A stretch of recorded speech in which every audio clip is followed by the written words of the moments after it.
नमस्कार दोस्तों, आज के हमारे इस वीडियो का टॉपिक है जो लाइन टेस्टर जो होता है दोस्तों हमारा, वो क्या है कि डीसी सप्लाई के अंदर काम क्यों नहीं करता, तो उसके बारे में हम बात करेंगे। दोस्तों आपको नॉर्मली पता ही होगा कि हमारा जो लाइन टेस्टर आता है वो क्या है कि दोस्तों हमेशा एसी सप्लाई के अंदर उसका सबसे ज्यादा यूज किया जाता है। वो किस पर्पज पे किया जाता है तो हम उसके बारे में बात करेंगे। और साथ ही साथ दोस्तों हमारी जो डीसी सप्लाई है तो उसके अंदर वो टेस्टर जो है वो काम क्यों नहीं करता है तो उसके बारे में हम बात करेंगे। दोस्तों हम इसमें एक दो एग्जांपल लेके चलेंगे कि दोस्तों फर्स्ट एग्जांपल हमारा ये होगा। दोस्तों आपने देखा होगा कि हमारे जो दोस्तों ट्रांसफार्मर आते हैं तो ट्रांसफार्मर के अंदर दोस्तों आपने देखा होगा जो हमारा स्टार पॉइंट आता है तो उसको क्या क्या क्या किया जाता है कि हमारे वहां से उसको न्यूट्रल लिया जाता है। तो वो किस तरीके से होता है तो वो मैं आपको बताता हूँ। यहाँ पे इस तरीके से एक छोटा सा पॉइंट बना देते हैं, फिर यहाँ से लेके ये ऐसे हो गया, फिर यहाँ से लेके ये एक ऐसे हो गया। दोस्तों इसी से क्या होता है कि हमारा न्यूट्रल दे देते हैं और इसी को क्या है कि दोस्तों हम बाद में नीचे की तरफ ग्राउंड कर देते हैं और यहाँ से दोस्तों हमारे एक फेस हो जाता है।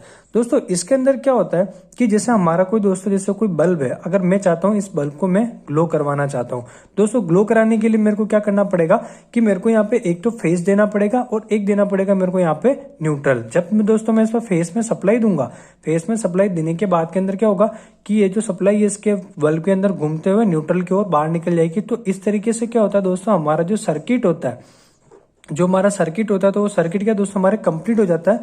तो कंप्लीट होने पर क्या होता है कि हमारा जो बल्ब है वो ग्लो करने लग जाता है। तो इसी तरह से दोस्तों क्या होता है कि हमारी जो डीसी बैटरी होती है तो बैटरी के अंदर हम दोस्तों बात करेंगे इसके अंदर कि हमारी जो बैटरी होती है, बैटरी के अंदर दोस्तों आपने देखा होगा दो पॉइंट होता है, एक तो होता है दोस्तों हमारे पॉजिटिव और एक होता है नेगेटिव। तो दोस्तों इसके अंदर हमें ये बताया जाता है कि हमारा जो बैटरी का जो पॉजिटिव और नेगेटिव पॉइंट, अगर हम इसमें पॉजिटिव के ऊपर अगर दोस्तों हम टेस्टर लगा के चेक करते हैं तो हमें इस पर टेस्टर में जो बल्ब होता है वो बल्ब ग्लो क्यों नहीं करता, तो उसके बारे में मैं आपको बताता हूँ। दोस्तों जैसे आपने देखा होगा कि बैटरी के अंदर क्या होता है कि एक तो पॉजिटिव एक नेगेटिव होता है। हम क्या करते हैं दोस्तों, हमारा जो न्यूट्रल पॉइंट होता है उसको क्या करते हैं हम नीचे की तरफ अर्थिंग कर देते हैं। तो दोस्तों हम अगर इसके ऊपर चेक करते हैं तो हमें वो नहीं बताता है, क्योंकि एक कारण तो दोस्तों हमारा ये हो गया कि हमारा जो इसका नेगेटिव पॉइंट है हमने इसको क्या किया, अर्थिंग नहीं किया। तो इस वजह से भी क्या होता है कि दोस्तों हमारा टेस्टर नहीं बताता है। अब दोस्तों मैं छोटा सा आपको एग्जांपल बताता हूँ। मेरे पास दोस्तों क्या है कि जैसे देखो यहाँ पे मेरे पास में कोई टेस्टर है, ठीक है। इस टेस्टर के अंदर क्या होता है कि हमारा इसका मेन पॉइंट हो गया जहाँ पे हम इसको सप्लाई के अंदर चेक करनी होती है उसके लिए लगाते हैं। और इसी के अलावा दोस्तों हमारे इसके पास में एक रेजिस्टेंस लगा होता है, रेजिस्टेंस के बाद दोस्तों हमारा एक बल्ब लगा होता है, बल्ब से एक स्प्रिंग लगी होती है, स्प्रिंग से दोस्तों हमारे ये टॉप पॉइंट जो होता है यहाँ पे हम अपनी उंगली लगा के चेक करते हैं कि इसमें सप्लाई आ रहा है या फिर नहीं आ रहा है। अब दोस्तों इसके अंदर क्या होता है कि हमारा जो ये बल्ब होता है, दोस्तों देखिए मेरे पास में एक छोटा सा एक बल्ब है ये, जो इस बल्ब का दोस्तों मैं आपको नाम बताऊं तो दोस्तों हमारे इस बल्ब का नाम होता है नियोन बल्ब, हम इसे कहते हैं। अब दोस्तों जो नियोन बल्ब होता है इसके अंदर क्या होता है कि एक गैस भरी होती है। इसके अंदर क्या होता है कि नियोन एक गैस भरी हुई आती है। तो उस गैस को क्या होता है कि दोस्तों ऑपरेट करने के लिए, मतलब इस बल्ब को ग्लो करने के लिए हमें क्या करना होता है कि इसको 220 वोल्ट हमें क्या करना पड़ता है, एसी के देने पड़ते हैं। 220 वोल्ट दोस्तों में से एसी के देने पड़ते हैं।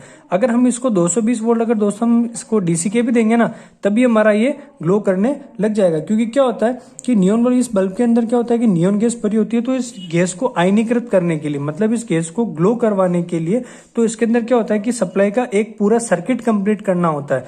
जिस तरीके से दोस्तों देखो, जैसे मैं यहाँ पे मैं खड़ा हूँ, ठीक है, ये मेरे हाथ में एक टेस्टर है और मैं यहाँ खड़ा हूँ। जब मेरा दोस्तों अगर जमीन से कांटेक्ट नहीं होगा तब तक दोस्तों क्या होगा कि मेरे को जो बल्ब है, मेरा जो टेस्टर के अंदर जो हमारी लाइट है वो हमें नहीं दिखाई देगी। हम क्या करते हैं कि जैसे हम इसमें हमारा जो टॉप पिन होता है उसके अंदर लगा के चेक करते हैं तो क्या करते हैं हम यहाँ पे इसमें उंगली लगाते हैं। उंगली लगाने पर ही दोस्तों क्या होता है कि हमारा बल्ब ग्लो होता है। तो वो क्यों होता है, क्योंकि हमारा जो कांटेक्ट होता है जो जमीन से, जो हमारा दोस्तों हमारा जो कांटेक्ट होता है तो वो कांटेक्ट क्या जमीन से बना रहता है। तो जमीन से हमें क्या पता है अर्थिंग मिलती है। तो इस वजह से हमारा जो बल्ब होता है इसके अंदर वो हमारा ग्लो करने लग जाता है। अब दोस्तों इसके अंदर क्या होता है कि हमारी जो बैटरी आती है, आपने देखा होगा कि हम बैटरी की यहाँ पे बात कर रहे थे, डीसी बैटरी की बात कर रहे थे। तो दोस्तों हमारी जो बैटरी का जो वोल्टेज होता है नॉर्मल कितना होता है, एक तो 12 वोल्ट की आती है, एक 24 वोल्ट की आती है और इसके अलावा भी हमारा 48 वोल्ट के आसपास की दोस्तों हमारे क्या है कि बैटरी आती है। तो इसके अंदर क्या होता है कि बैटरी के अंदर हमारे इसलिए नहीं बता पाता है क्योंकि इसमें वोल्टेज सबसे ज्यादा कम होते हैं।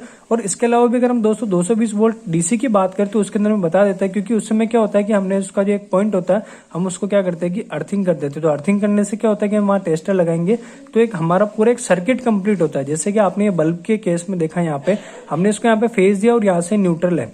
तो हम क्या करेंगे कि यहाँ से फेस देने पर जो बल्ब के अंदर हमारा आपने देखा होगा इस तरह से एक स्प्रिंग बनी होती है, स्प्रिंग से होते हुए न्यूट्रल की ओर बाहर बाहर निकल जाता है। जैसे बाहर निकलता है ना तो क्या होता है कि हमारा एक पूरा सर्किट कंप्लीट हो जाता है। तो इस वजह से दोस्तों क्या होता है कि हमारा टेस्टर AC सप्लाई के अंदर बताता है, DC सप्लाई के अंदर हमें नहीं बताते, क्योंकि उस समय क्या है कि दोस्तों हमारे जो वोल्टेज होते हैं वो किसमें 12, 24 और 48 होते हैं। डीसी बैटरी के अंदर हम बात करें दोस्तों, बैटरी के अंदर दोस्तों हमारे क्या है कि बहुत कम ज्यादा वोल्टेज होते हैं। अगर हम 220 वोल्ट डीसी सप्लाई की बात करें तो उसके अंदर भी हमें बता देता है। तो दोस्तों इस तरीके से हमें क्या है कि हमारा जो लाइन टेस्टर होता है वो डीसी सप्लाई के अंदर काम नहीं करता, बैटरी के अंदर काम नहीं करता। आप यहाँ पे लगा के चेक करोगे तो आपको ये नहीं बताएगा। दोस्तों आपको वीडियो कैसी लगी, वीडियो को लाइक जरूर करें। अगर आप मेरे चैनल पर नए हैं तो चैनल को सब्सक्राइब करना बिल्कुल भी ना भूलें। आज के लिए इतना ही, धन्यवाद।